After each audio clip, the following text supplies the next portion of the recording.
오늘 우리에게 주신 말씀의 본문은 요한복음 4장 24절 또 역대상 16장 19절입니다. 요한복음 4장 24절, 역대상 16장 19절, 그 가운데 요한복음 4장 24절을 다 함께 합독하도록 하겠습니다. 하나님은 영이시니 예배하는 자가 영과 진리로 예배할지니라. 아멘. 말씀 제목은 예배하는 생활입니다. 예배하는 생활. 하나님께 예배를 드리는 생활은 그리스도인의 삶에서 가장 중요한 일입니다. 예배란 피조물인 인간이 창조주 삼위일체 하나님을 경배하는 일입니다. 그래서 예배 실패하면 다 실패하는 거죠. 예배 실패는 곧 또 강단 실패이기도 합니다. 예배가 형식이 아니라 그 가운데 중요한 하나님의 언약의 말씀을 받는 시간이기 때문에 예배 실패해서는 안 되지만, 예배 실패는 다 실패하는 거지만, 또 한편으로는 말씀을 놓치는, 하나님의 말씀을 잃어버리는, 그래서 강단이 실패한 그 시간이기도 한 거죠.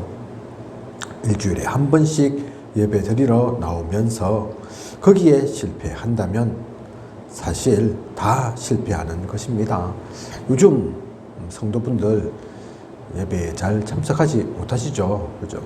코로나19 때문에 비대면 예배 드리기도 하지만 비대면 예배도 사실 쉽지 않습니다.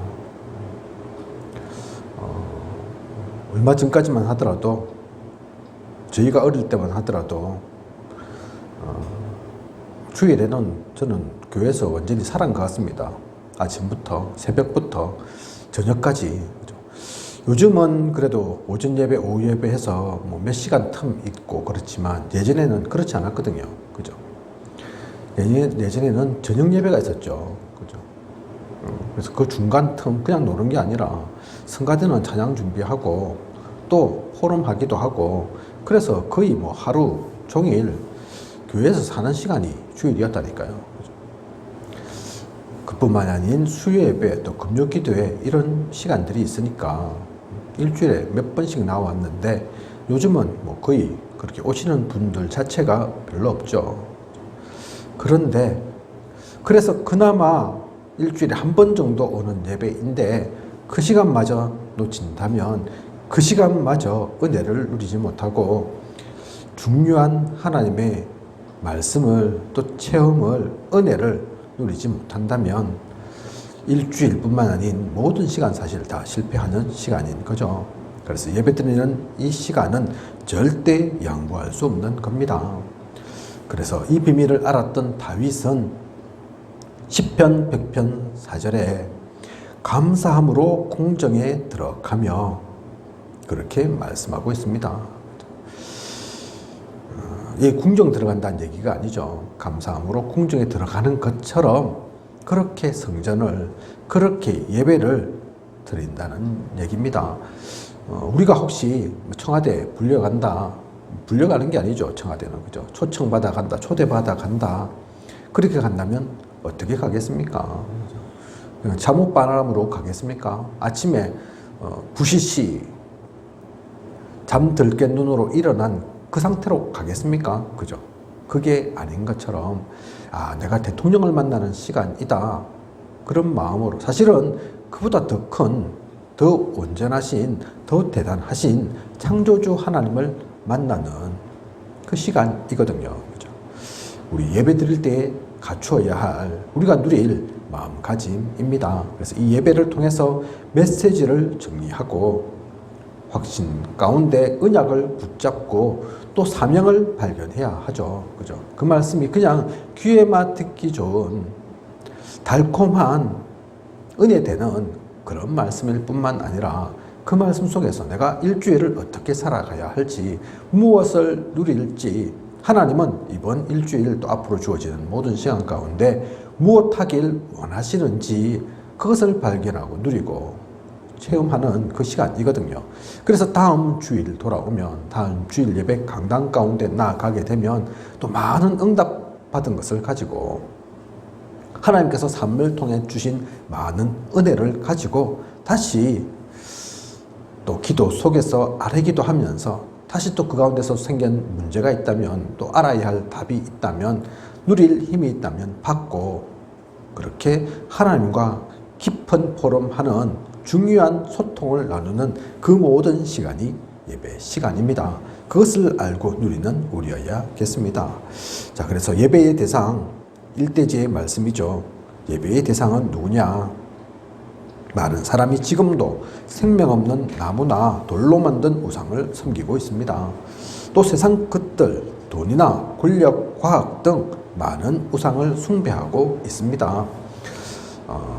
어떤 상을, 부처상 이런 것처럼 조각, 또 신상 이런 거 만드는 것, 그것을 섬기는 것, 그것은 당연히 우상 숭배이지만 그것만이 우상 숭배가 아니라니까요. 그죠? 그것은 형상 우상이고 사실은 더 무서운 건 더 우리에게 침투되어 있는 건 알게 모르게 우리를 병들게 하는 것은 그런 형상 우상 말고 돈이나 권력이나 명예나 과학이나 이런 것들입니다. 그죠? 우상인 줄도 모르고 그 우상되어 있는 것들이 많죠.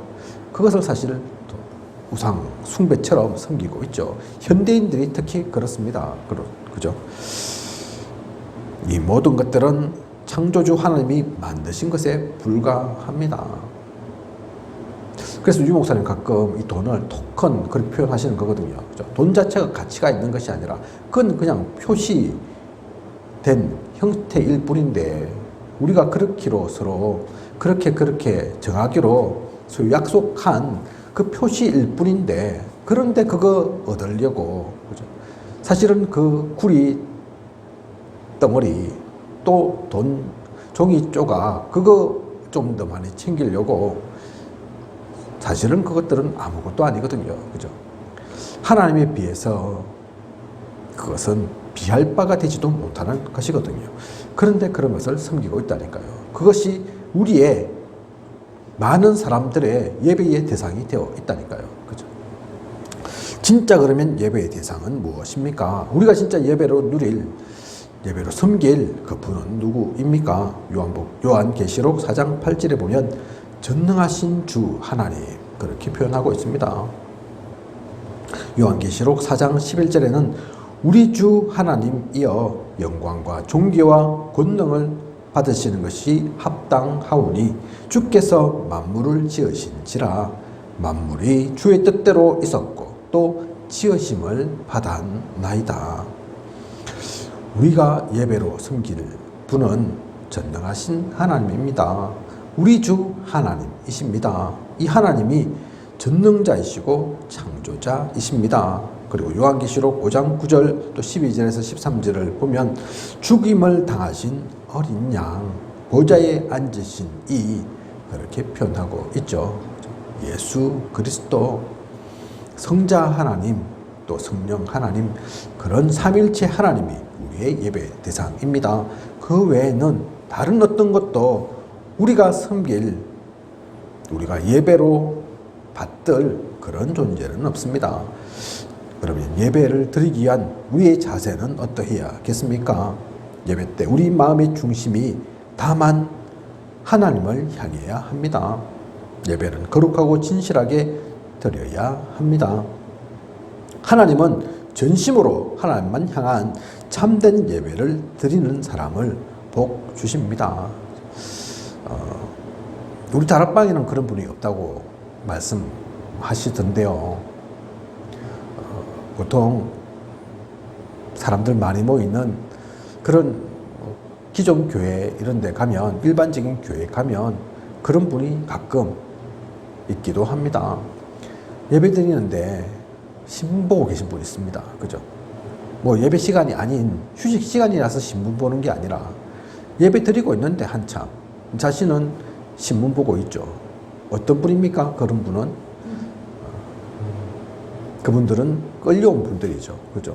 예배 드리기 싫은데 예배에 나오기 싫은데 아내나 남편이 꼭 오자고 해서 같이 가자고 해서 할 수 없이 와 앉아 있는 분들 그래서 시간은 때워야 되겠고, 그 설교는 나하고 상관이 없고, 예배는 별로 나하고 상관이 없고, 시간 때우자니, 멍하니 있자니 그렇고, 그래서 신문 보고 계시는 분들이죠. 그죠? 그분들은 예배 자리 가운데 나와 있지만 예배 드리는 게 아니죠. 집에 있는 거나 또 저 밖에 놀러가 있는 거나 매한가지인 겁니다. 예배는 그렇게 드릴 수 있는 게 아니죠. 그렇게 드려야 되는 게 아닙니다. 요한복음 4장 20절에서 24절, 또 전도서 5장 1절에서 2절 보면 하나님의 집에 들어갈 때에 내 발을 삼가할지어다. 그리고 함부로 입을 열지 말며 급한 마음으로 말을 내지 말라. 그렇게 말하고 있습니다. 요한복음 4장 24절, 오늘 우리가 읽었던 본문인데요. 그래서 예배하는 자가 영과 진리로 예배할지니라. 그죠? 옛날에는, 예전 성경에는 신령과 진정으로, 그죠? 우리의 영과 또 우리의 모든 정성, 마음, 일심으로 다해서 예배 드려야 하는 것입니다. 그것이 살아계신 하나님께 드리는 우리의 예배 자세입니다. 예배는 영불 외우는 게 아닙니다. 그냥 하나의 형식, 예식, 그게 아니라니까요. 그죠?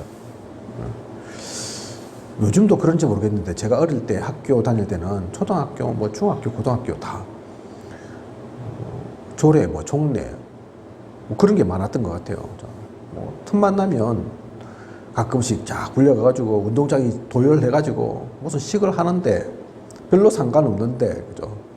교장 선생님 훈시도 듣기도 하면서 또 이런저런 여러 가지 양식이 있죠. 애국가 제창도 하고 국기에 대한 경례도 하고, 그죠? 진짜 따분하고 지겨운 시간이죠. 학교에서는 중요한지 모르겠지만 요즘도 그렇게 하고 있는지는 모르겠습니다. 그죠? 요즘 좀 그렇게 안 할 것 같은데, 그렇게 하면 다 싫어할 것 같은데, 예전에는, 제가 어릴 때는 그래 했던 것 같습니다. 예배가 그런 시간이 아니라니까요. 그죠? 그런 조례하고 종례하고 뭐 이런 그런 시간이 아닙니다. 그죠? 그런 의미 없는 시간, 일주일에 한 번은 드려야 되는, 참석해야 되는, 그것은 아무 의미가 없는 거죠. 그런 것 같으면, 진짜 그런 형식이고 예식에 불과할 것 같으면 예배 안 드리고 차라리 밖에 가서 노는 게 낫습니다. 그죠? 즐겁게 하나님께서 만드신 자연을 보면서 그 자연 속에서 하나님의 영광 돌리면서 거기서 차라리 찬송가 부르고, 하나님 아름답습니다, 너무 감사합니다, 그 시간이 사실 오히려 더 힘을 받고 새로운 활력도 찾고 그런 시간이죠. 대부분이 그 비밀을 모르니까 예배가 지겹고 어쩔 수 없이 드리고, 그죠? 특히 요즘 이제 우리 청소년들, 아이들이 그러하기도 한데, 다 그런 것은 아니지만 부모님들이 시키니까, 나오라 하니까 또 나와서 예배 드리면 집중이 안 되고 흐트러지기도 하고 하는데, 그죠? 과정이니까 그럴 수 있겠죠. 하지만 그것이 예배로 굳어져서는 안 됩니다. 그죠? 진짜 하나님과 나와 만나지는, 하나님께 영광 돌리고 하나님께 또 찬양의 그 찬송의 시간을 갖고 기도를 누리는, 그래서 예배에 중요한 요소들이 있죠. 빠지지 않는, 빠질 수 없는.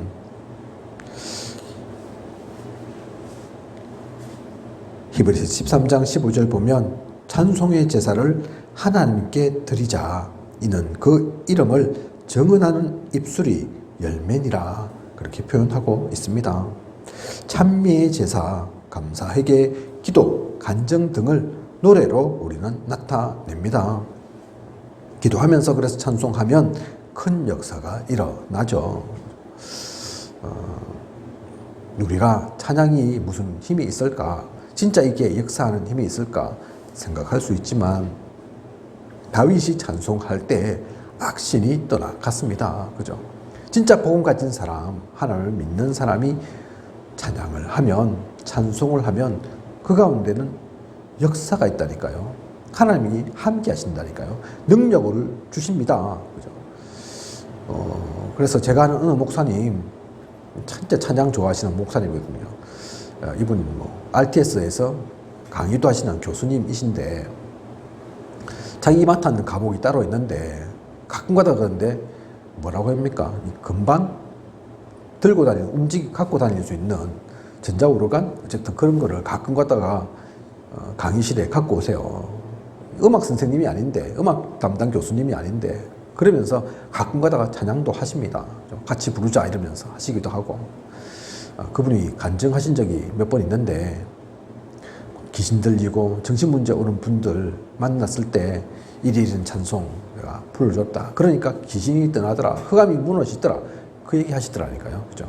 그게 그 목사님이 대단해서가 아니라 그게 진짜 찬양하는 가운데 있는, 찬양 가운데 우리가 누릴 수 있는 힘입니다.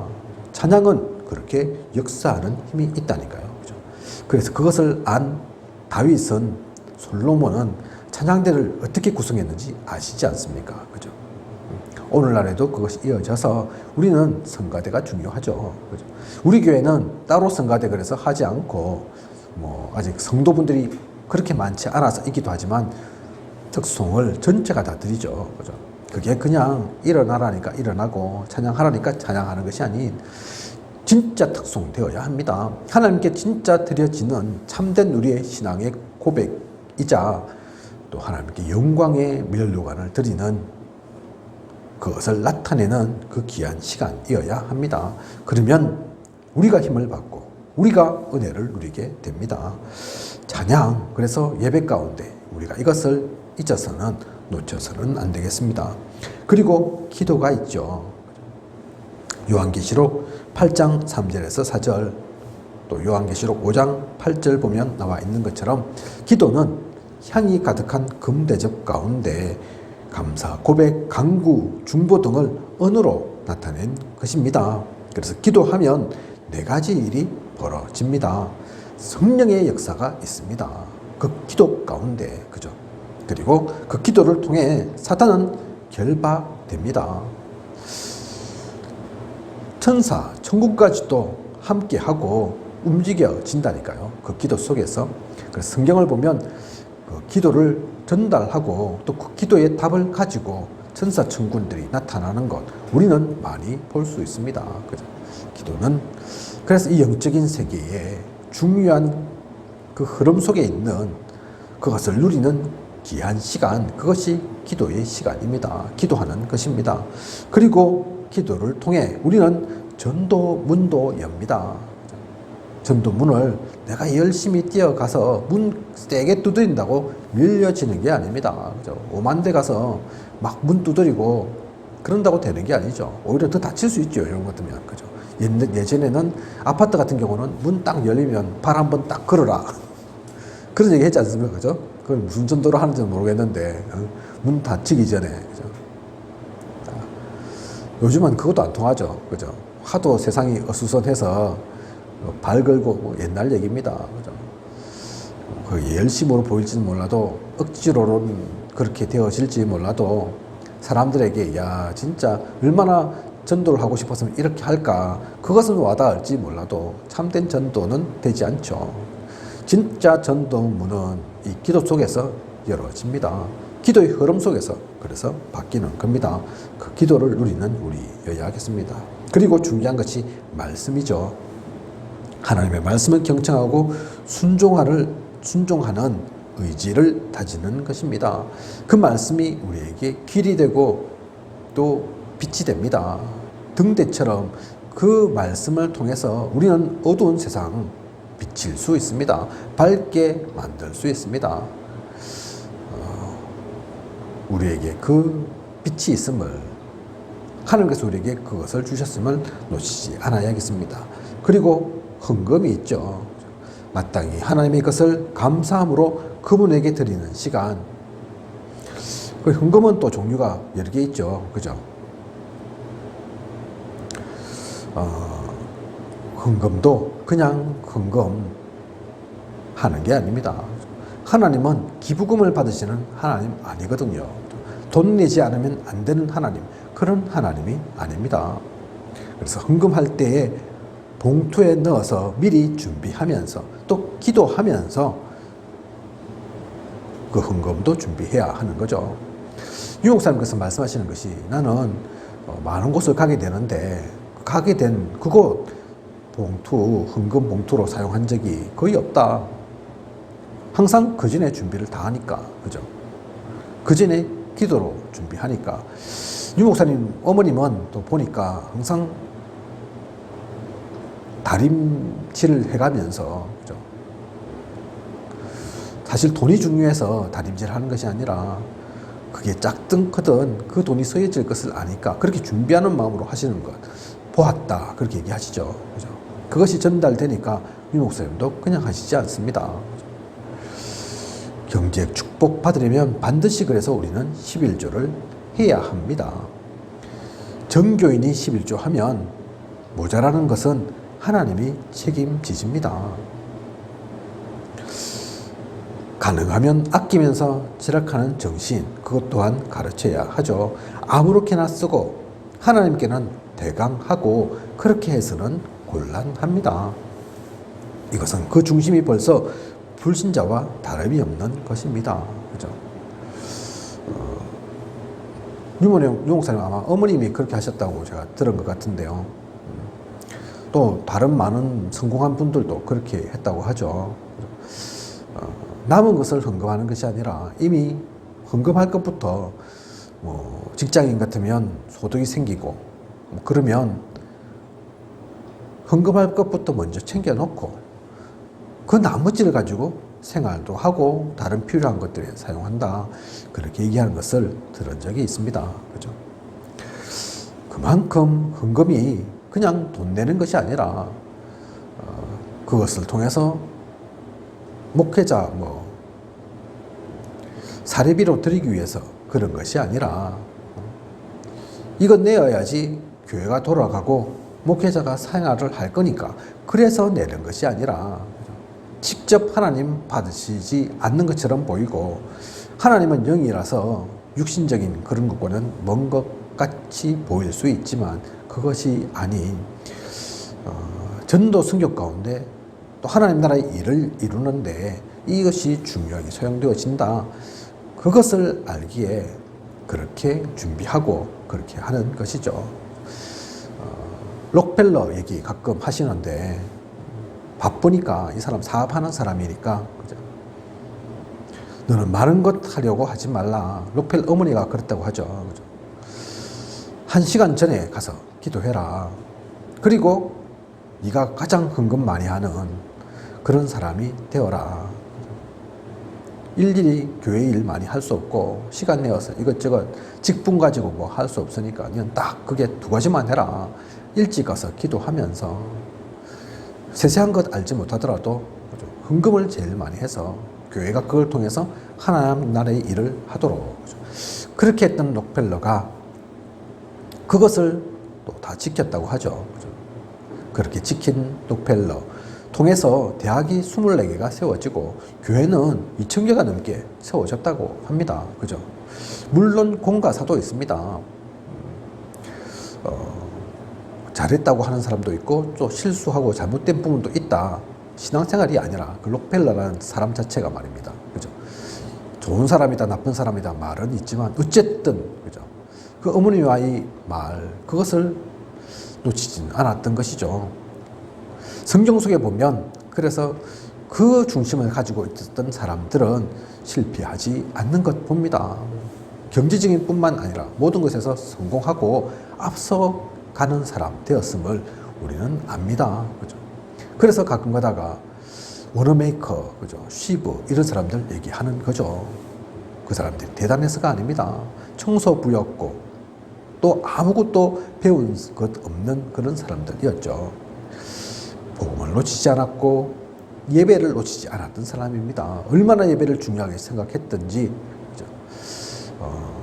백화점 왕 되어 있는데 그래서 나라에서 최신부 장관 맡아라고 하는데 이것은 저희 임시직입니다. 제 진짜 일은 따로 있습니다.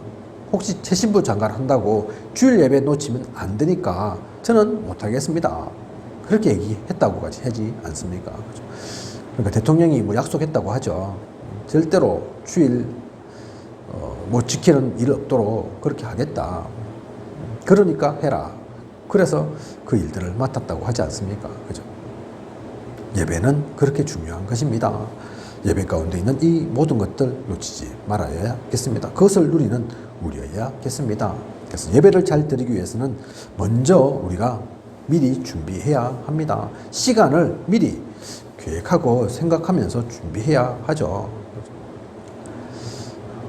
조급하지 않도록, 실수하지 않도록 어영부영 하다가 예배를 놓쳐서는, 은혜 받지 못해서는 안 되니까. 그죠?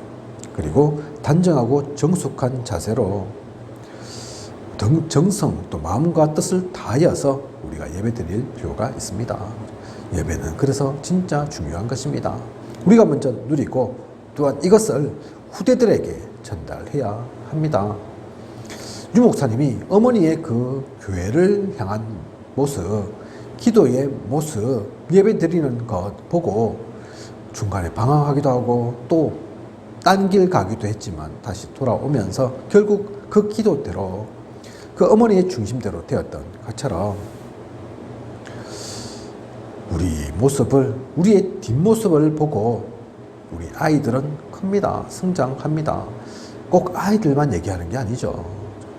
내가 전도한 새신자들, 내가 복음 전해서 구원 얻도록 만든 사람들, 그 사람들 무엇을 보겠습니까? 그죠? 먼 좋은 사람들 본다니까요. 자기를 전도한 사람 본다니까요. 그죠? 그것 따라서 신앙도 배우고 또 그릇을 준비하게 됩니다. 그죠? 제가 한동안 교회를 떠난 적 있거든요. 그죠? 하나님은 믿었는데 기존 교회는 안 다녔던 적 있죠. 다락방 오기 전에. 그죠? 기존 교회는 떠났고 다락방 만나기는 전이고, 그래서 궁중에 붕 떠 있던 적 있었죠. 그러다가 다락방 만났는데, 근데 다락방 만나서는 누가 시키지도 않았는데 제가 예배를 놓친 적이 없습니다. 아까 조금 전에 말씀드린 것처럼 제가 어릴 때는 뭐 수요 예배, 금요 기도에 다 있었는데 한동안 자리를 떴다가 또 와보니까 그렇지 않더라고요. 요즘 분위기가. 수요 예배, 주일 예배보다 훨씬 적고 금요 기도에는 더 적고 그렇더라고요. 그죠? 그런데 저는 그걸 안 빠졌다니까요. 그때 제가 처음 다락방 만나서 교회 다닐 때 거리가 부산에서 끝에서 끝입니다. 해운대에서 구포까지, 지도 보면 아시겠지만 끝에서 끝이라니까요. 그래서 제가 그걸 지하철을 2번인가 갈아타고 또 버스를 1번 타고 이래가지고 아무리 빠르라도 한 50분, 늦으면 한 1시간 이상 걸린다니까요. 그걸 주일 예배뿐만 아니라 수요 예배, 금요 기도에 다 갔다니까요. 새신자인데 그분들이 볼 때는 새신자인데 왜 그렇게 쓸까요? 그 전에 제가 신앙생활을 그래 했거든요. 그 전에 함께 했던 사람들이 다 그랬거든요. 당연히 교회 안 다니면 모를까. 다닐 때는 당연히 주일은 그렇게 보내는 거고, 새벽부터 밤 늦게까지 올인하는 거고, 수요 예배, 금요 기도에는 당연히 참여하는 거고, 참석하는 거고, 저는 그랬거든요. 처음 배운 게 사실 다인 거죠. 그죠? 제가 아마 첫 신앙이 일주일에 주일 한 번만 딱 가는 그런 신앙생활을 했다면 어딜 가든 마찬가지로 그렇게 했을 겁니다. 그죠? 저는 그렇게 배우지 않았습니다. 그렇게 하지 않았습니다. 그죠? 시간이 많이 남아 돌아서가 아니라, 가까워서가 아니라, 코앞에 있기 때문에가 아니라, 그죠? 그게 너무 당연했다고요. 그죠? 그게 또 다른 사람들이 달라 보이니까 저를 신학교 가야 된다, 그렇게 생각했는지도 모르겠죠. 저 사람은 새신자들도 참 신앙이 좋다, 그렇게 생각했는지도 모르겠습니다. 어쨌든 그 모든 것들도 하나님의 인도인 거죠. 그죠? 예배는 그냥이 아닙니다. 아무것도 한 것도 없는데, 아무것도 할 수 있는 것도 없는데, 특별히 잘난 것도 없는데, 그 조금 다른 사람과 다르게 예배에 집중하고 예배 놓치지 않으니까 하나님께서 인도하고 세우셔서 지금 오늘날에 저가 있는 겁니다. 앞으로도 그러하겠죠. 그죠? 우리의 직분이 무엇인가, 내가 얼마나 오랫동안 신앙생활을 했는가, 그게 중요한 게 아니라 진짜 예배를 놓치지 않고 예배를 누리는 우리 아이들에게, 그래서 예배 성공이 인생 성공이다 얘기하는데 그게 그냥 말로만이 아닌 실제가 되어야 합니다. 아이들에게 그렇게 해라 하기 이전에 우리가 먼저 그 삶을 누려야 합니다. 단 한 번뿐인 인생, 무엇에 올인하고 무엇을 중심하면서 살아야겠습니까? 그렇죠? 예배 아니면, 예배 놓치면 무엇 안 놓치고 무엇을 붙잡고 살아갈 만큼 예배보다 더 귀한 가치 있는 것 이상에 무엇이 있습니까? 진짜 소중한 것 놓치지 않고 누리는, 그것을 두고 나아가는 하나님께서 우리에게, 질그릇 같은 우리에게 보배를 주셨으니 그 가치를 잃어버리지 않는 우리 모두여야겠습니다. 기도하겠습니다. 하나님, 오늘 예배하는 생활 말씀 주신 것을 감사를 드립니다. 기독교인의 가장 기본이죠. 또 일주일마다 여러 중요한 예배의 시간들이 있습니다. 그런데 그것이 그냥 습관되어서는 안 됩니다. 그게 그냥 형식이고 예식이어서는 안 됩니다. 천주교는 성당을 가고 기독교는 교회를 가고 불교 신자들은 절에 가는 그 중에 하나 같은 그런 종교 생활이어서는 안 됩니다. 이 모든 시간 통해 진짜 하나님을 만나는, 하나님의 그 은혜를 누리는, 하나님께서 주시는 힘을 가지고 현장 살리는, 현장 가운데 그리스도의 대사로 사신으로 그 빛을 전하는 참된 전도자의 모든 여정일 수 있도록 우리에게 주어진 그 예배를 통해 그 모든 것들 놓치지 않고 누리는 우리 되게 하여 주시옵소서. 지금까지 인도하신 하나님께서 앞으로도 모든 것 그 가운데서 함께 하실 것을 믿사오며 이 모든 것을 이 시대에 살아 역사하시는 예수 그리스도의 이름으로 기도드립니다. 아멘.